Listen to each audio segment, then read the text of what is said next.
Bonjour tout le monde. Je m'appelle Bagaranda. Bon, avant tout, j'aimerais bien vous remercier sur cette belle initiative. Bon, surtout Momo et les autres qui en connaissent. Bon, aussi, j'aimerais bien vous remercier parce que bon, on s'est connu à peine, mais j'apprends beaucoup de choses sur vous. Bon, comme le disait mon idole Pape Bifa, le journaliste, il disait si ton pays a fait quelque chose sur toi, toi aussi tu dois dire qu'est-ce que je dois faire pour mon pays. Et vous êtes en train de le faire aussi. Parce que j'apprends beaucoup de choses, c'est surtout vous. Même vous ne faites pas peut-être attention. Ce que vous postez sur vos statuts et tout ça, j'apprends beaucoup de choses. J'aimerais bien vous remercier devant tout le monde. Merci. Bon, je m'appelle Badaranda, je suis étudiant en journalisme et communication en première année à l'UNICEF Afrique. Je suis aussi à UADB, Université de Bambey, en deuxième année en droit. Bon, je suis là, je peux dire que je suis là pour améliorer mes facultés sur la prise de parole en public et tout ça. Donc, je suis journaliste, je suis appelé à parler quand même. D'accord. Super. Voilà, puisque tu es journaliste et que tu as les consciences, donc c'est ça, être journaliste, c'est parler. Donc là, puisque tu as les consciences, on te félicite par rapport à cela tout d'abord. Mais j'aimerais tout d'abord, puisqu'on était dans le développement personnel, la connaissance de soi. Ensuite, pour te cerner, tu es qui, Badara, en fait? Que peux-tu me dire de ta personnalité, de tes possibilités, de tes atouts, de tes limites? Voilà, tu es qui? Parle-moi. Bon, pour vous parler, moi je suis quelqu'un, je ne suis pas timide. J'étais timide quand même, je peux dire, mais je peux dire que j'ai enlevé les gens. D'accord. C'est une timide et aussi, bon, mes problèmes, c'est juste que des fois, mes camarades me disent, bon, quand je parle des fois, surtout en classe, après on me dit que bon, on ne peut pas comprendre ce que tu dis. Et moi, je reconnais ça. Je parle des fois, après je me dis que, bon, qu'est-ce que j'ai dit? Bon, je n'ai pas pu exprimer ce que je voulais dire, ce qui est en moi. Je n'ai pas pu l'exprimer, quoi. Oui, c'est ça. Et je voulais bien la dévoiler.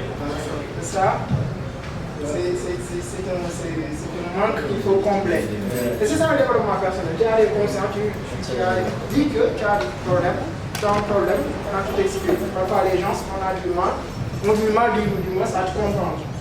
Et c'est ça le développement personnel. Il faut se dire que voilà, j'ai un problème. Mais qu'est-ce que tu comptes faire avec ce problème? C'est ça. Et je vais te dire une chose, ce ne sont pas des informations que nous allons te donner qui vont nous changer. Mais c'est la pratique. Même à la maison, vous devez pratiquer. Si vous connaissez des choses et que vous ne pratiquez pas, il n'y aura pas de changement. Merci beaucoup, coach. J'espère que vous avez beaucoup appris de cette intervention. On va toujours continuer, mais avant ça, nous venons de recevoir M. Tine, qui est le responsable SIAC de l'ESEBAT, qui est là avec nous. M. Tine, soyez les bienvenus. J'espère que les autres coachs vont beaucoup intervenir sur la posture. La posture, c'est très important et soyez concentrés et sachez que vous allez beaucoup apprendre aujourd'hui avec ces grands coachs. Je vous ai dit, ce sont des coachs qui nous viennent de ENSUC, de AFI, vous voyez. Donc ce sont des jeunes comme vous et moi qui ont fait le développement personnel, qui ont pu surmonter, par exemple, on peut dire, le stress.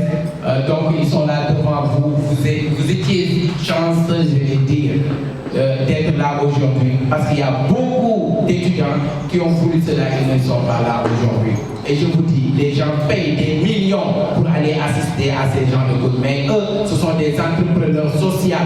Et pour ce, vous voyez ces livres-là, je vais vous proposer des livres que vous allez télécharger dans le net ou bien que vous allez acheter et investir dans les livres. Après leur intervention, je vais y revenir. Donc, monsieur Diop, soyez les bienvenus, coach.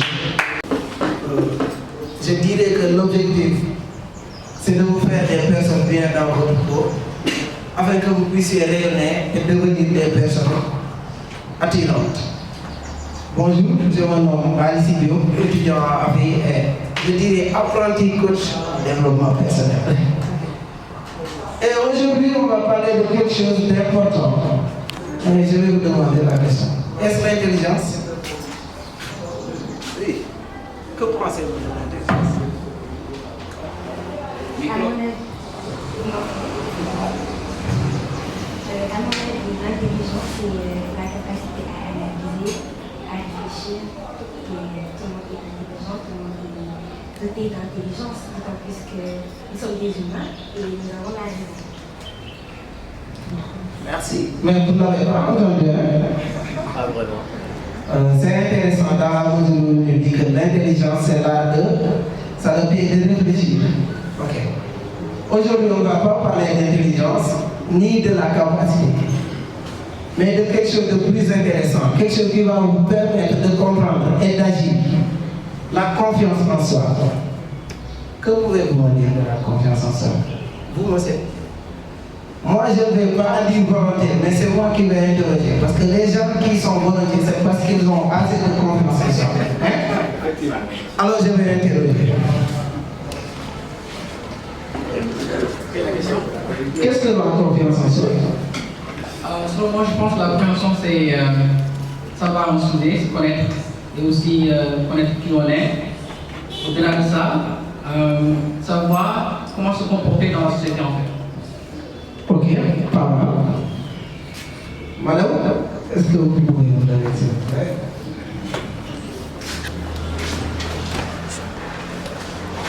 Qu'est-ce que la confiance en soi? La confiance en soi, il faut d'abord se connaître d'abord. Pour parler de la confiance en soi.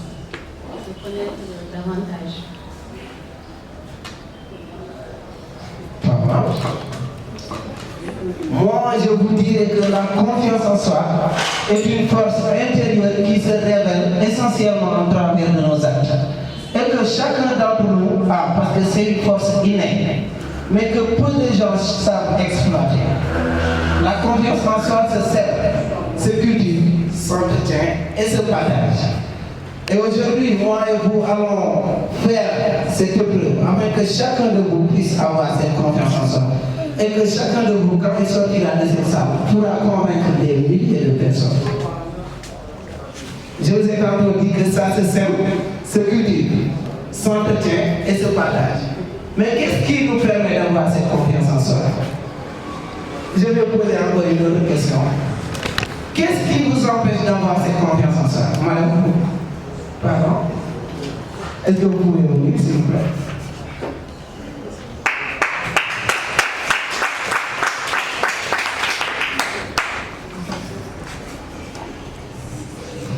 Ma première question sera, qui es-tu?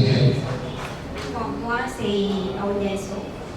Elle est en licence 1, génie civil construction à l'ESCP de Dakar. Et j'ai une question pour vous. Est-ce que la question qui est tout a comme réponse, je suis Aoulia? Ne serait-il pas la réponse à comment t'appelles-tu?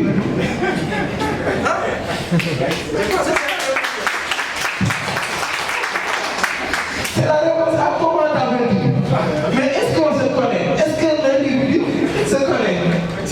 Hein? Je vais te poser la question. Qui es-tu?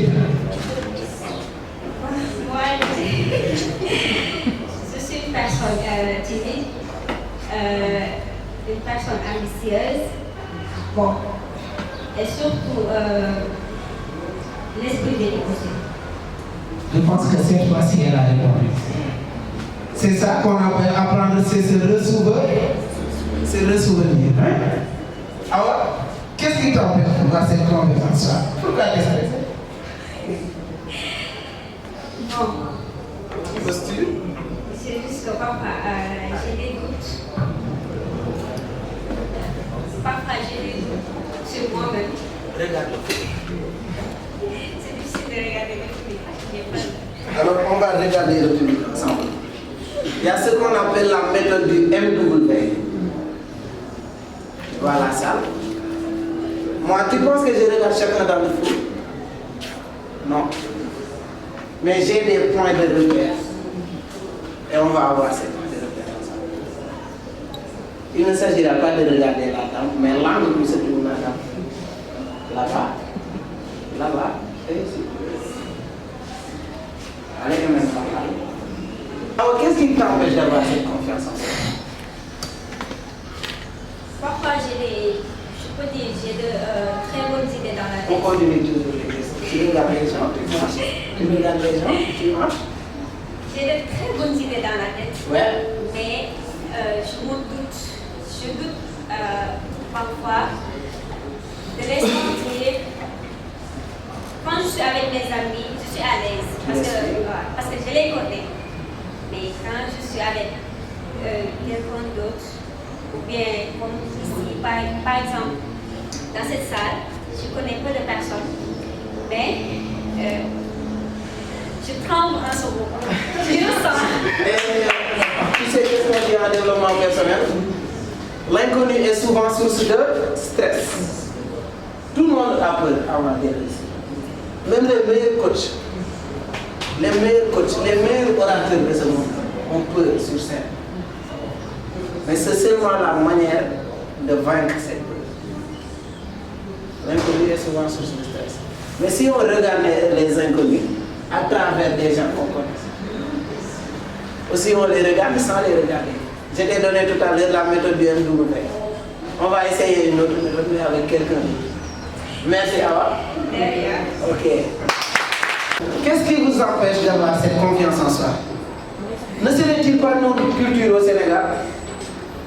Quand dans les familles, nos parents nous disent tu n'as pas le droit à la parole. Tu n'as pas le droit à la parole. Nous ne sommes pas tous des Sénégalais. Ok, pardon, mais on va développer. Ok. Je prends l'exemple des Sénégalais alors. Je taquine souvent en leur disant dans la famille, on dit que seuls les aînés ont droit à la parole, ou les âgés. Si tu es petit, même si tu as de meilleures idées, tu n'as pas le droit de les développer. Est-ce que ça ne gagnerait pas notre confiance en soi?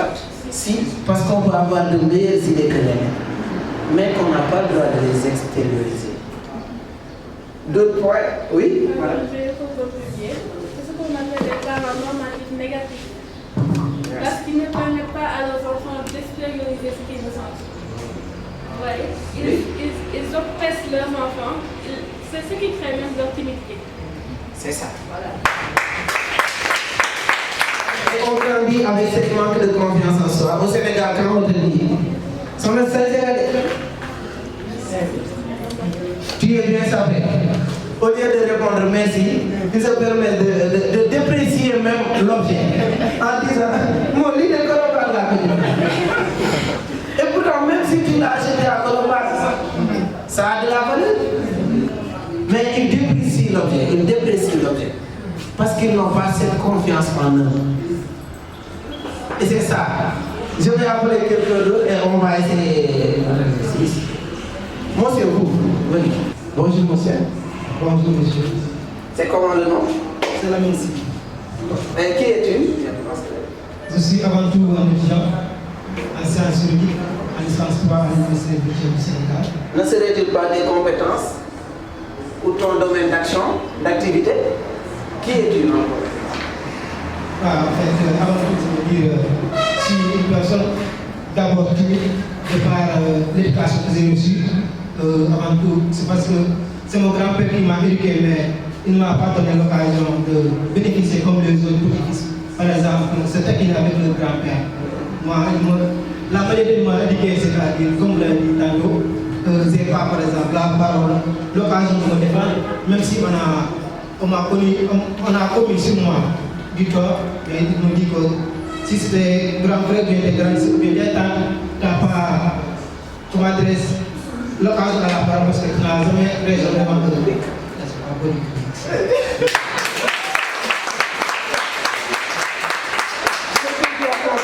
Il me dit, j'ai pas prévu. C'est par exemple cette public il a quelque chose qui n'est pas grand chose par rapport à... Alors, vu que tu n'as pas peur du public, on va essayer l'exercice du geste. Tu n'as pas peur du public, mais tu as tout le monde des gestes. Alors, tu vas bouger, utiliser ton corps. Je l'avais demandé pourquoi elle n'a pas cette confiance en soi. Qu'est-ce qui gagnerait? Et je vais te poser la même question. Qu'est-ce qui gagnerait voilà. Pourquoi tu n'arrives pas à avoir cette confiance en soi? Pourquoi je n'arrive pas à avoir la confiance en moi-même? Oui. C'est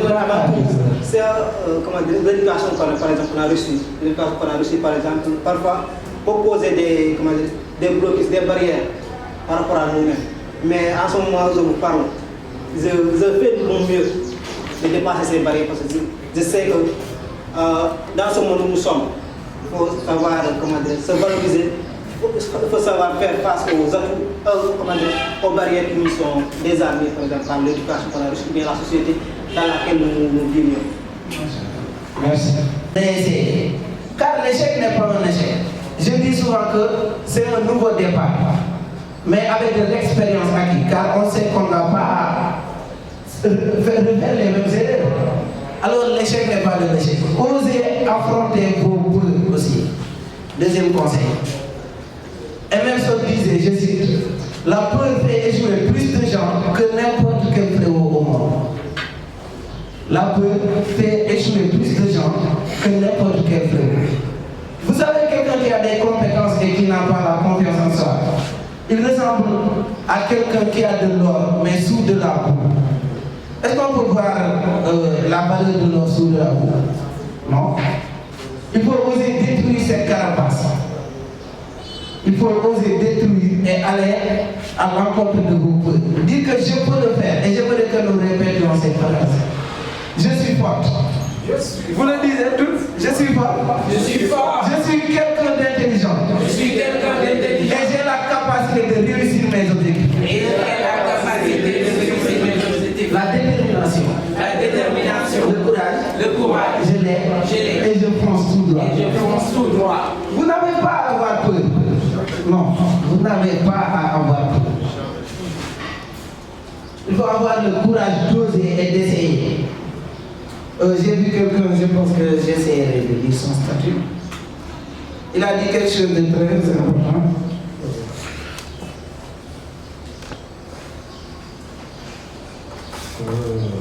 Pardon. Il avait dit que mieux vaut prendre des risques et d'échouer que de ne pas tenter sa chance. Mieux vaut prendre des risques et d'échouer que de ne pas tenter sa chance. Et il faut toujours prendre des risques. Car même si on ne perd pas tout. Mandela disait, je ne perds jamais. Soit je gagne, soit j'apprends. Ce n'est pas parce qu'il ne perd pas qu'il a gagné, mais c'est parce qu'il a appris de... Je vous remercie d'être là. Je m'appelle Yann Kayesal, étudiante en comptabilité et finance à UCAO Saint-Michel. Qu'est-ce qui vous passionne dans la vie? Qu'est-ce qui me passionne dans la vie? Le commerce, la création artistique, c'est la comptabilité. Effectivement. Est-ce que vous voyez l'argent, la comptabilité? On dirait qu'on compte des millions et des milliards sans pourtant les voir. On dirait que c'est que des chiffres. Effectivement. Alors, quel est l'animal de préférence? L'animal de préférence? Le chien. Le chien. Wow, wow. C'est vrai que j'ai peur du chien, mais j'ai quand même le chien. Ok, pourquoi? Quelles sont les caractéristiques du chien? Qu'est-ce qui vous pousse à aimer son animal? Il est fidèle, il est honnête. Quand il t'aime pas, il t'aime pas. Quand il t'aime, il est toujours là. Il ne trahit pas. Ah, parfait. Moi, j'ai pas vu grand chose, hein. Mais juste quelque chose qui est hyper méga important. Selon vous, c'est quoi? Sourire.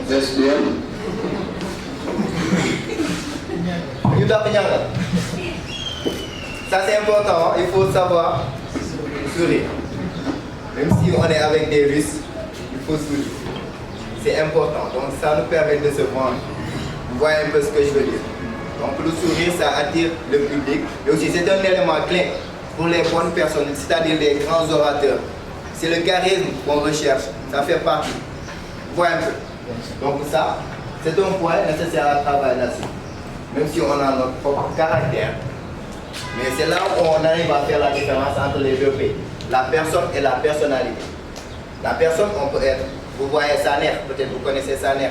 En dehors de ses sketchs, il est tellement strict, il ne rigole même pas, il ne sourit même pas. Ça, c'est sa personne.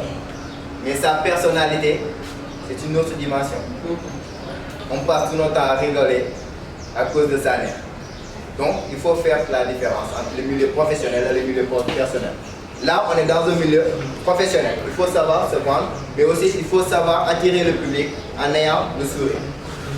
C'est intéressant. Il faut savoir sourire, madame.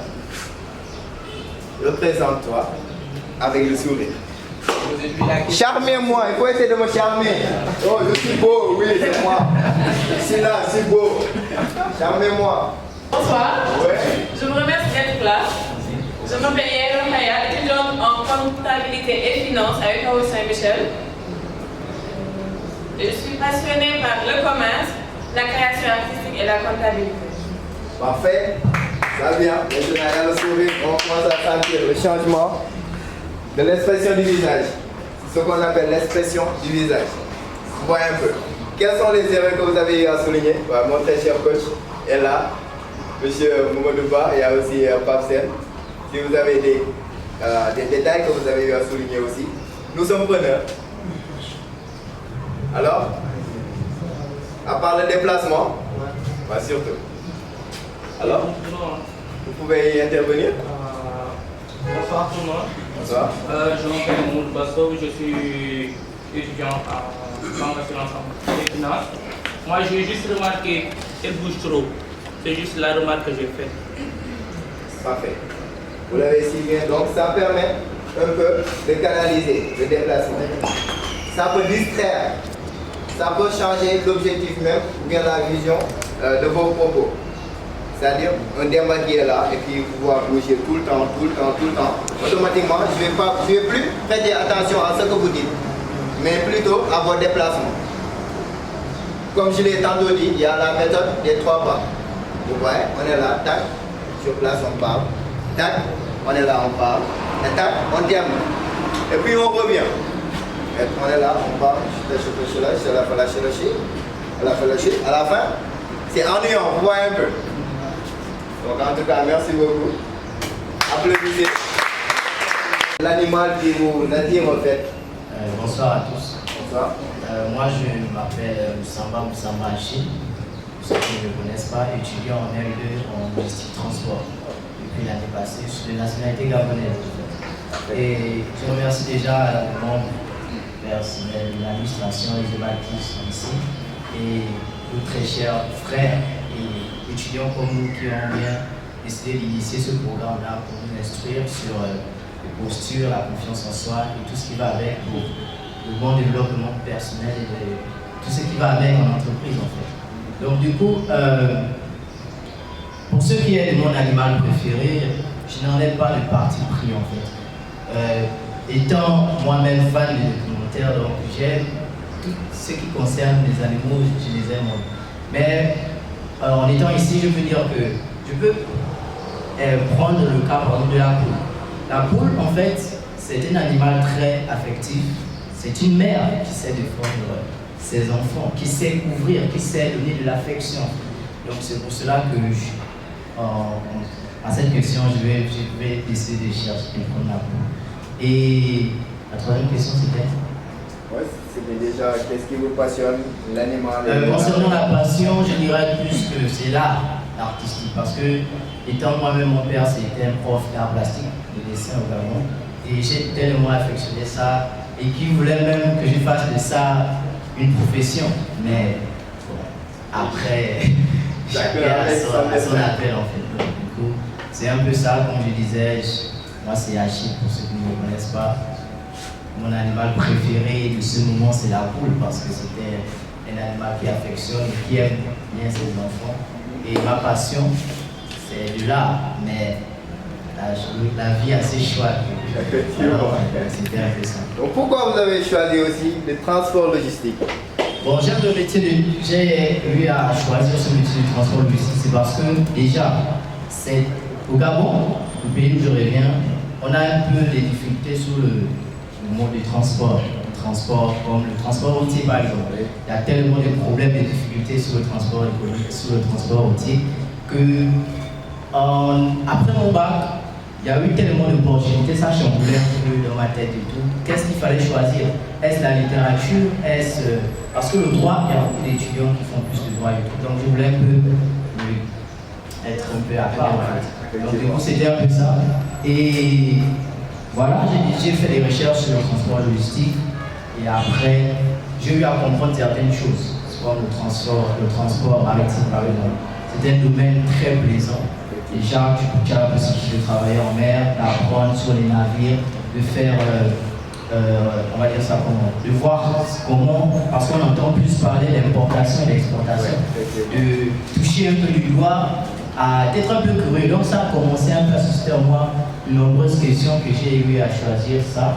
Et après, j'ai fait des recherches sur l'école des EBAT, j'ai vu que bon, c'était pas vraiment encore, cette formation n'était pas encore vraiment établie. Après, j'ai eu juste à faire des recherches, après j'ai opté pour cela en fait. Et vraiment, je peux dire que c'était, en première année, je n'avais pas encore peut-être cette bonne compréhension du transport logistique, mais en deuxième année, je peux dire que j'ai vraiment opté pour un bon choix en fait. Parfait. Et c'est très intéressant. Pourquoi? Parce que c'est juste un conseil. En général, il y a des étudiants qui font des choix concernant leur filière. Alors c'est juste par influence de l'extérieur. Donc comme vous venez tout juste de l'expliquer avec le transport logistique, c'est intéressant parce qu'il y a le transport maritime, le transport aérien, il y a le transport routier, donc vous voyez un peu, et beaucoup de notions concernant la commercialisation. Parce que tout se tourne autour de la commercialisation, avec surtout le transport maritime qui est beaucoup plus important, qui occupe même 90% de tous les commerces de renommée mondiale. Vous voyez un peu ce que je veux dire. Donc, il faut continuer à y persévérer. Et comme vous l'avez si bien dit, donc vous êtes curieux là-dessus. Il y a beaucoup de notions concernant la logistique, les incoterms, l'interterm. Il y a la douane qui est là aussi, le transit. En tout cas, on vous félicite. Maintenant, on revient sur Terre un peu. Vous aimez trop vous déplacer, hein? Ça se voit, vous êtes trop actif. Ça c'est bon. Mais il faut savoir en général canaliser un peu. Le fait de rester sur place. Se déplacer juste avec les 3 temps. Encore une fois, les 3 temps, il faut maîtriser cela. 1, 2, 3. Vous voyez? 1, tac. 2, 3. Enough. C'est bon. On n'a pas besoin de se déplacer tout le temps, de gauche à droite. Tout le temps, de gauche à droite. À la fin, on risque de faire perdre en quelque sorte l'objectif de notre message. C'est bon. En tout cas, applaudissez, il a bien applaudi. Bonsoir à tous. Bonsoir. Et d'abord, merci pour m'avoir donné la parole. Je me nomme Nancy Manfoumbi. Je suis étudiante en licence 2 sciences juridiques et politiques à Amadou Mbadiba. Et en ce qui me concerne, voilà, je suis timide de nature, mais je dégage pas vraiment ça quand je suis avec les autres. Genre, voilà. Et mon animal que j'admire beaucoup, c'est le lion. Parce que c'est pas le fait qu'il soit fort qui fait de lui le roi de la forêt, mais c'est son affection, son honnêteté et le fait qu'il respecte les plus faibles. Voilà. Et ma passion, ce sont mes études de droit. J'aime beaucoup ce que tu fais et je suis une juriste en devenir en Malia. C'est tout ce qui me concerne. Parfait, applaudissez. J'aimerais juste ajouter quelque chose. Vous avez dit le lion. Ouais, pas parce qu'il est fort, mais parce qu'il est intègre. Il aide les autres animaux faibles. Mais il y a un point très essentiel concernant le lion. C'est sa mentalité. Vous voyez, vous savez pourquoi je parle de sa mentalité? C'est parce qu'il ne se dit jamais que je ne peux pas le faire. Il ne voit jamais l'obstacle devant lui. Pour lui, tout est une question d'opportunité. Vous voyez. Donc ça revient juste à parler de ta personnalité. Tantôt, je vous ai regardé automatiquement. Il faut savoir adopter ces différentes, ces différentes caractéristiques des animaux. Pourquoi j'ai choisi l'idée des animaux? C'est en quelque sorte, comme nous faisons. Souvent, on peut dire, toi, bon, tu es un vaurien en général. Mais alors que tel n'est pas le cas, nous pouvons copier pas mal de caractères venant de ces animaux. C'est très intéressant. Le courage, une forte mentalité, le fait d'être quelqu'un qui est trop taquin, comme la Sylvie vient de dire mon très cher là-bas derrière, comme le singe. C'est la réalité de la vie. Il faut être fort, ne jamais avoir la peur de prendre la parole. Aujourd'hui, peut-être c'est la première fois. Vous faites droit, vous devez parler, soit vous allez être avocate ou notaire, stuff like that. Vous devez parler, vous devez défendre vos causes. D'accord. Aujourd'hui, vous avez dit d'accord, d'ici peu de temps, je vais vous rencontrer encore une fois et je ne vais même pas te demander la parole. Je vais voir si vous avez l'audace de se lever et de venir prendre la parole. Et c'est valable pour tout le monde. Le point, c'est les pieds. On dirait que... Ouais, vous voyez un peu. Là, il faut savoir gérer la posture. C'est intéressant. Souvent, les trucs comme ça, les mains, on tend les épaules. Il faut essayer de rester droit. C'est intéressant et c'est valable pour tout le monde. Il y a aussi M. Momo, si vous voulez intervenir sur quelques points qu'il fait. J'ai noté quelques situations que je vous donner. J'ai vu la gestuelle, le mouvement, et en plus, elle n'exploite pas sa voix.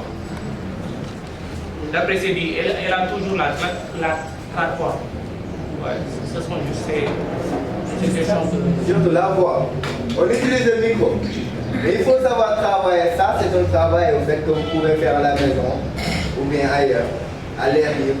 Essayez souvent de travailler sans le micro. Il faut arrêter le micro. Ouais, vous voyez pourquoi? Arrête le micro. Parce que souvent, ça peut varier selon les différents lieux où on peut utiliser les micros, mais souvent on peut avoir des problèmes techniques. Récemment, nous avons ce problème au niveau de Easy Dakar. Donc il y a le présentateur, mais automatiquement, il y avait un problème technique et il s'est perdu. Donc vous voyez, souvent on peut laisser le micro, essayer de travailler sa voix, l'intonation, le ton, le rythme. Tout ça, ça joue pour une bonne présentation, une bonne prise de parole en public. Il faut savoir parler sans le micro. Si c'est nécessaire, parce que souvent il y a les réalités professionnelles qui nous les imposent. Mais souvent aussi, on peut parler sans pour autant utiliser cela. Vous voyez un peu? Donc là, aujourd'hui, on utilise le micro, mais peut-être nous aurons d'autres séances où nous n'allons même pas utiliser le micro, peut-être même pas dans cette salle, mais à l'air libre. Ça peut être à la plage, ça peut être Parc Anne, ça peut être quelque part ailleurs. Donc on va travailler sur l'intonation. Vous voyez un peu? Donc est-ce que vous pouvez parler encore plus fort en utilisant le micro, mais aussi en restant sur place? Tu peux l'avoir. D'accord. Le gars et le sourire, oui. Heureusement que vous êtes toujours souriant. Bien, bien. Bonsoir à tous. Merci.